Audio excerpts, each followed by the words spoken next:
Rutherford alpha scattering experiment के बारे में देखते हैं। तो रदरफोर्ड ने क्या किया, एक गोल्ड फॉयल ले ली। गोल्ड फॉयल की जो थिकनेस थी वो बहुत कम थी, this is a gold foil. तो उसकी थिकनेस बहुत कम रखी एंड उसको अल्फा पार्टिकल्स, उसके ऊपर अल्फा पार्टिकल ऐसे बॉम्बार्ड कर दिए। सो this is a radio active substance. Radio active substance alpha particle emit करता है। और यहाँ पे हमने एक स्लिट रखी हुई है। स्लिट का काम है कि अल्फा पार्टिकल जो यहाँ से आ रहे हैं रेडियो एक्टिव सोर्स से, वो तो हर डायरेक्शन में एमिट हो रहे हैं, बट ये स्लिट जो है उनको स्ट्रेट लाइन में प्रोजेक्ट करेगी टुवर्ड्स गोल्ड फॉयल। तो अल्फा पार्टिकल गोल्ड फॉयल के ऊपर बॉम्बार्ड किए गए और यहाँ पे एक मूवेबल स्क्रीन को रखा गया और उस मूवेबल स्क्रीन के ऊपर जिंक सल्फाइड की कोटिंग करी हुई है। जिंक सल्फाइड की प्रॉपर्टी है कि जब भी इसके ऊपर कोई अल्फा पार्टिकल स्ट्राइक करेगा तो ये फ्लोरोसेंस क्रिएट करेगा, चमकेगा। And this is a movable screen. So this is experimental setup. And इस एक्सपेरिमेंटल सेटअप का ऑब्जर्वेशन ये है कि जो फ्लोरोसेंस क्रिएट हो रही है वो सेंट्रल रीजन में बहुत ज्यादा है। दैट मीन्स सेंट्रल रीजन में अल्फा पार्टिकल बहुत ज्यादा स्ट्राइक कर रहे हैं। This is first observation.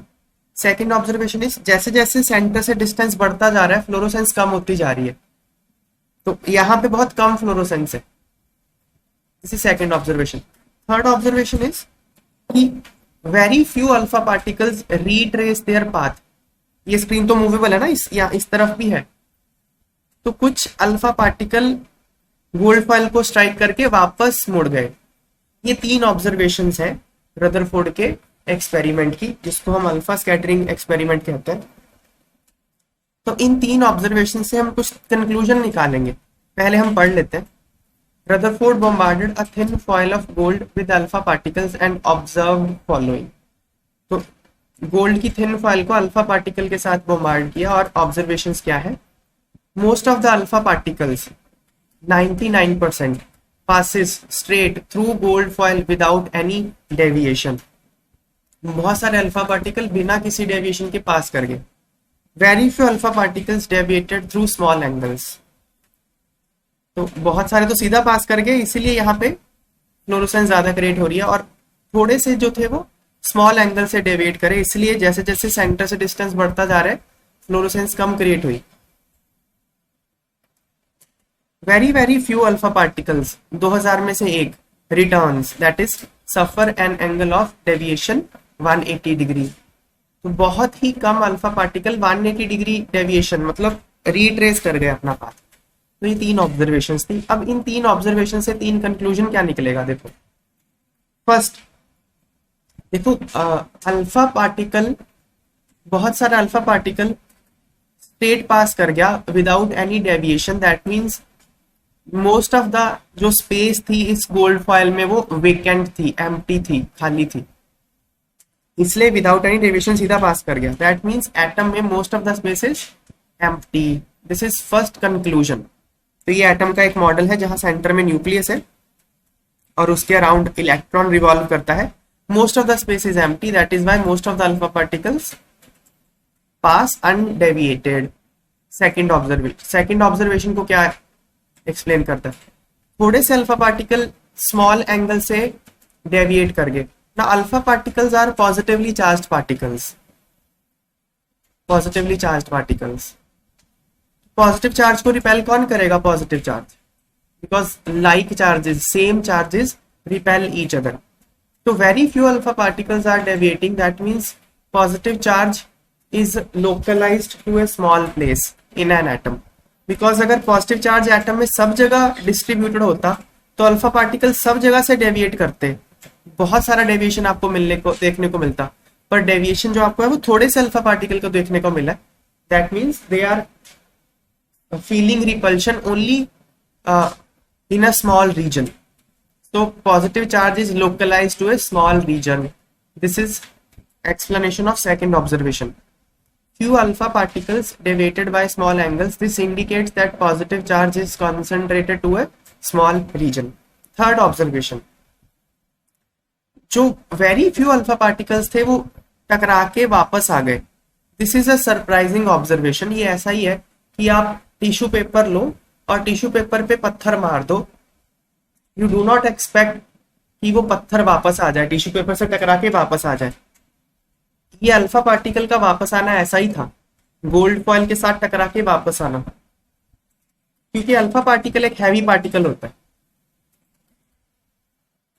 Alpha particle एक हैवी पार्टिकल होता है और गोल्ड फॉइल का आपने बहुत थिन ले रखा था, तो वापस आने का कोई एक्सपेक्टेड नहीं था, तो वो वापस आ गया। इसका मतलब वो किसी बहुत हैवी मास के साथ टकरा गया। दिस मीन्स जो एटम का मास है वो एक ही जगह पे कॉन्सेंट्रेटेड है, उसको हम न्यूक्लियस कहते हैं। सो entire mass of atom is concentrated to a small region. This is explanation for third observation. Very few alpha particles retrace their path. This indicates that mass of atom is localized to a small region. तो ये 3 observation से 3 conclusion निकल गए। फिर Rutherford ने अपना model क्या दिया? ये atom contains 2 parts, nuclear part. Nuclear part central part होता है जिसमें प्रोटॉन्स और न्यूट्रॉन्स होते हैं, and extra nuclear part, this is extra nuclear part जिसमें इलेक्ट्रॉन रिवॉल्व करता है। This is Rutherford's model of atom. Rutherford's model पे एक क्वेश्चन है, वो करते हैं। Which of the following conclusions could not be derived from Rutherford's alpha particle scattering experiment. तो हमने जो अभी अल्फा पार्टिकल स्कैटरिंग एक्सपेरिमेंट देखा, उसमें से ये हमको 4 ऑप्शन दिए हैं, इन चारों में से कौन सा कंक्लूजन आप डिराइव नहीं कर सकते, कुड नॉट है? पहला, most of the space in atom is empty. This can be derived because most of the alpha particle without any deviation pass करके, this indicates most of the space is empty. तो first conclusion can be derived. Second, तो the radius of atom is about 10⁻⁻15 metre while that of nucleus is 10⁻⁻15 meters। क्या बोल रहे हैं? ये nucleus है, ये एटम है। तो जो न्यूक्लियस का रेडियस है वो 10⁻⁻15 मीटर्स है और एटम का रेडियस 10⁻10 मीटर्स है। तो जो एटम का रेडियस है डिवाइड बाय न्यूक्लियस का radius, this is approximately 10⁵, 1,00,000 Guna. Atom का रेडियस न्यूक्लियस के रेडियस से 1,00,000 गुना बड़ा होता है। This is a calculation that Rutherford gave. तो ये भी हम उसके मॉडल से डिराइव कर सकते हैं। रदरफोर्ड ने एक मैथमेटिकल कैलकुलेशन भी दिया है, ये आइडिया रदरफोर्ड ने दिया। Third, electron move in circular path of fixed energy called orbits. ये बात ना रदरफोर्ड ने नहीं कही, ये बोहर ने कही थी। इस बात को एक्सप्लेन करते हैं। Actually third point was the reason of failure of Rutherford's model। Rutherford model का ड्रॉबैक है। ये क्या है ये मैं एक्सप्लेन करता हूँ। This is nucleus, this is electron. Rutherford ने ये कहा कि इलेक्ट्रॉन इसके अराउंड ऐसे रिवॉल्व करता है बस, बट इसका लिमिटेशन ये है कि देखो, ये इलेक्ट्रॉन अगर ऐसे रिवॉल्व करेगा न्यूक्लियस के अराउंड तो वो एनर्जी लूज करेगा, और अगर वो एनर्जी लूज करेगा तो उसकी वो स्पीड कम होती रहेगी। वो धीरे धीरे धीरे धीरे स्पाइरल पाथ फॉलो करता हुआ न्यूक्लियस के अंदर गिर जाएगा, because it is losing energy. कोई भी चीज मूव करेगी ऐसे एनर्जी तो लूज करेगी, तो यहां गिर जाएगा अंदर वो। तो फिर तो एटम तो टूट, मतलब एटम तो अनस्टेबल हो गया, डिस्ट्रॉय हो गया एटम। पर ऐसा तो नहीं होता, मैटर तो ऐसे कोलैप्स करता नहीं है। तो Rutherford could not explain stability of model. तो फिर इस बात को बोहर ने ये कहा कि मॉडल तो ठीक है, बट एक पॉइंट ऐड कर लो कि जब भी इलेक्ट्रॉन्स न्यूक्लियस के अराउंड रिवॉल्व करते हैं, they revolve in such orbits जिनको फिक्स्ड एनर्जी ऑर्बिट्स कहते हैं, फिक्स्ड एनर्जी ऑर्बिट्स। तो जब भी electron in fixed energy orbits में रिवॉल्व करते हैं, they neither lose energy nor gain energy. ये बोहर ने एडिशनल पॉइंट ऐड किया था, रदरफोर्ड ने नहीं कहा। तो third could not be derived from Rutherford's model. So third is answer of this question. एक बार पढ़ लेते हैं जो मैंने बात बोली। Rutherford propose that nucleus is surrounded by electrons. that move around the nucleus with a very high speed in circular paths called orbits. But Rutherford could not explain stability of his atomic model. तो उन्होंने कहा कि circular orbit में तो घूमते हैं electron nucleus के around, पर वो उस मॉडल की स्टेबिलिटी को एक्सप्लेन नहीं कर पाए. When a body is moving in an orbit, it undergoes acceleration. तो ये फिजिक्स की बात है कि सर्कुलर मोशन में जब भी कोई बॉडी मूव करती है तो एक्सेलरेशन में होती है वो. Even if the body is moving with a constant speed in an orbit, it must accelerate because of changing direction.